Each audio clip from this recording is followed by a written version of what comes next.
যদি 12 তারিখে নির্বাচন হয়, নির্বাচন পরবর্তী সময়ে বাংলাদেশ হয়তো 4-0 তত্ত্ব দিয়ে বিখ্যাত হবে। কারণ গত 18 মাসে এখন তো যেটা চলছে এই পুরা সময়টাই হলো জিরোর মধ্যে আছে, কোনো জিরো থেকে কোনো উত্তরণ ঘটে নাই। সেখানে হয়তো 4-0 তত্ত্ব একটা নতুন আবিষ্কার হবে। দ্বিতীয় প্রসঙ্গ আমি বলতে চাই ডেইলি স্টার এবং প্রথম আলোর হামলা নিয়ে। এখানে আমার মিশ্র প্রতিক্রিয়া আছে। মিশ্র প্রতিক্রিয়া এরকম যে যারা হামলা করেছে তাদেরকে আমি ধন্যবাদ দিতে চাই এবং সেই সাথে নিন্দা জানাতে চাই। ধন্যবাদের পাঠটা এই জন্য যে তারা যদি ডেইলি স্টার প্রথম আলোতে হামলা না করতো তো আজকে নুরুল কবির ভাইরা, নোয়াবরা, সাংবাদিকদের যে সম্মেলন করা, সবার মধ্যে যে মোটিভেট করা এবং সবাইকে সংগঠিত করার যে উদ্যোগটা, এটা হয়তো নিতেন না। কারণ আমরা 5 তারিখের পরে অনেক গণমাধ্যমে হামলা হয়েছে, নোয়াব বা সম্পাদক পরিষদ বা অন্য কেউ সেটার একটা প্রতিবাদও করে নেই এবং অনেক গণমাধ্যমে সেই রিপোর্ট পর্যন্ত প্রকাশ করে নাই। আরেকটা বিষয় এই জায়গাটায় আমার বক্তব্য, যারা এই পর্যন্ত এই মামলায় এই ঘটনায় গ্রেপ্তার হয়েছে, এই 2টা কাগজ পরবর্তী সময়ে তাদের পরিচয় দিয়ে এখন পর্যন্ত কোনো ফলো আপ রিপোর্ট করে নাই যে যাদেরকে গ্রেপ্তার করা হয়েছে তারা কোন দলের, কোন পথের, কোন মতের, এখন পর্যন্ত কোনো ফলো আপ রিপোর্ট করে নাই। আরেকটা রিপোর্ট করে নাই, ওই দিন রাতে যারা গণমাধ্যম ফলো করেছি আমরা দেখেছি বিদেশ থেকে কেউ দিচ্ছে, এইখান থেকে এখন ওইখানে যাও, প্রথম আলো থেকে এখন ডেইলি স্টারে যাও।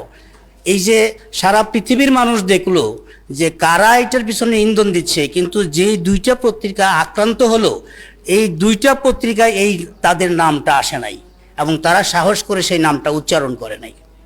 বর্তমান ক্যাবিনেটের বর্তমান উপদেষ্টাদের মধ্যে প্রায় 90% হলো ডেইলি স্টার এবং প্রথম আলোর কলামিস্ট। ওই দিন একমাত্র নুরুল কবির ভাই তার দায়িত্বের জায়গা থেকে ওই জায়গায় গিয়েছিলেন, কিন্তু একজন লোক ডেইলি স্টার প্রথম আলোতে যারা দিনের পর দিন লিখেছেন, একজন উপদেষ্টা সেদিন এই মবকে সামাল দিতে যান নাই। আমার প্রশ্ন হলো কেন যান নাই? প্রেস সেক্রেটারি বলছেন তিনি বহু মানুষকে ফোন করেছেন, কেউ ফোন ধরেননি। কেন ফোন ধরেননি সেই প্রশ্নটাও কিন্তু আজকে এখন পর্যন্ত মীমাংসা হয়নি। আমার তৃতীয় পার্ট হলো কামাল ভাই অনেক কষ্ট করেছেন, সরকারের অনেক টাকাও খরচ করেছেন একটা সংস্কার কমিশনের রিপোর্ট তৈরি করতে। সংস্কার কমিশনের রিপোর্টটা 3টা উপদেষ্টা পার হয়ে যাচ্ছে, তথ্য মন্ত্রণালয়ে 3টা উপদেষ্টা পার হয়ে যাচ্ছে। 3 লাইন সংস্কার কমিশনের, 3 লাইন নিয়ে কিন্তু কথা হয় নাই। এবং সংস্কার কমিশনের আল্লাহ যদি সব কিছু ঠিক রাখে 10-12 দিন পরে ইলেকশন যদি হয় তো এই সংস্কার কমিটির রিপোর্ট তো এই জায়গায় শেষ হয়ে যাচ্ছে।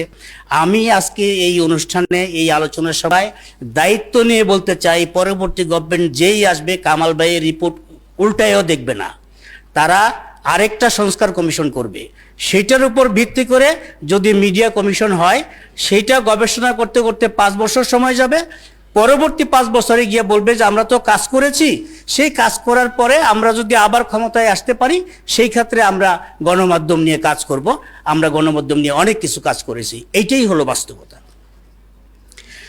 এক্সট্রিম মশার কয়েল প্ল্যান্ট ফাইবার দিয়ে তৈরি, তাই সহজে ভাঙে না, সুগন্ধিযুক্ত ও নিরবিচ্ছিন্নভাবে জ্বলে। ডেঙ্গু, চিকুনগুনিয়া বাহি সহ যে কোনো মশার বিরুদ্ধে দেয় এক্সট্রিম সুরক্ষা। তারপরে আমি আসি যে 5টা প্রশ্নের মধ্যে যেটা আসছে সেটা হলো যে 1 নম্বরে হলো যে আমরা জাতীয় সমঝোতা সম্ভব হবে কি আপনি মনে করেন কিনা? জাতীয় সমঝোতা তখনই সম্ভব হবে যখন বিরোধী দলে থাকলে রাজনৈতিক দল যখন বিরোধী থাকে তখন তাদের যা ভালো লাগে সরকারে গেলেও তাদের সেরকম ভালো লাগতে হবে।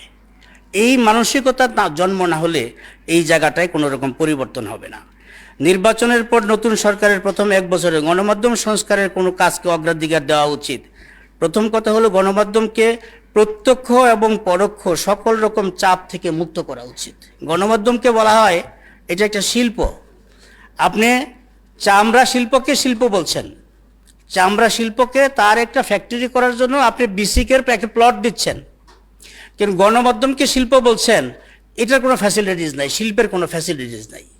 যার মতো করে গণমাধ্যম করবে, কিছু সাংবাদিক নিয়োগ হবে, যার মতো করে চালাবে, তার কোনো প্ল্যাটফর্ম নাই।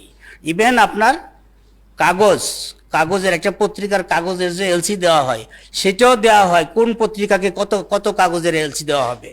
এই জায়গা থেকে বেরিয়ে আসতে হবে। ভুল তথ্য ও অনলাইন গুজবের যে মোকাবেলা, বাংলাদেশে এখন আমাদের ওয়েব ভার্সন আছে, ডিজিটাল ভার্সন আছে, কতগুলো ওয়েবসাইট আছে। এইটা আমার মনে হয় ফেরেশতাও মানে গুণে কুল পাবে না।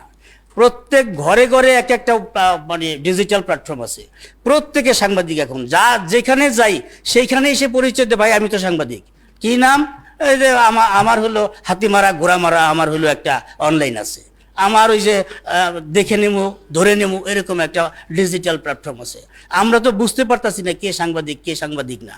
সুতরাং এই যে নির্বাচনের আগে ডিজিটাল প্ল্যাটফর্মে যে অত্যাচার শুরু হয়েছে, কার কাপড় থাকবে কার কাপড় খুলবে আল্লাহ জানে, এরকম একটা অবস্থা কিন্তু চলে যাবে। আর প্রেস কাউন্সিলে গ্রহণযোগ্য ব্যক্তিদেরকে দিয়ে এখন পর্যন্ত কোনো প্রেস কাউন্সিল গঠিত হয় নাই।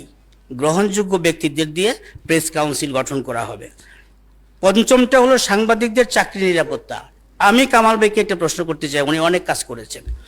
একটা দৈনিক পত্রিকার ডিক্লারেশন নেওয়ার জন্য 10 লাখ টাকার একটা ডিপোজিট সার্টিফিকেট লাগে, যে আমার ব্যাংক সলভেন্সি, আমার 10 লাখ টাকা আছে।